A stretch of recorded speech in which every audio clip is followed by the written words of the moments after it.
លោកគ្រូខ្ញុំចង់បាន page មួយសម្រាប់លក់ដូរ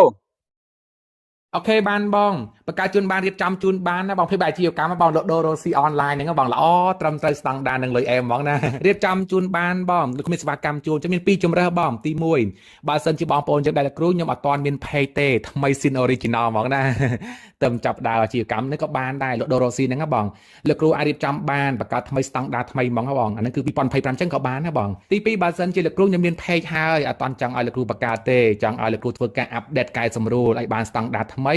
2025ក៏បានដែរបងលោកគ្រូមានសេវាកម្មជួយដូចគ្នាចឹងបងគូនឹងបង្រៀនបញ្យលបងឲ្យចេះកាន់ចេះគ្រប់គ្រងនៅខ្លួនឯងតែម្ដងណាចេះផុសចេះបង្ហោះជារូបភាពជាវីដេអូចេះ boost ចេះ promote chat comment share live follow យូរគឺនិយាយទៅគឺ full option ហ្មងណាមួយសិតមកកញ្ចប់ជូនណាបងលោកគ្រូមានសេវាកម្មជូនណាបន្ទាប់ពីបងសេវាឲ្យគឺត្រៀមរៀបចំជូនហើយចំពោះការរៀបចំអាចធ្វើការ inbox ឬក៏បាននៅក្រោមឆាតកម្មមកត្រៀមរៀបចំតាមដល់បង2025អរគុណ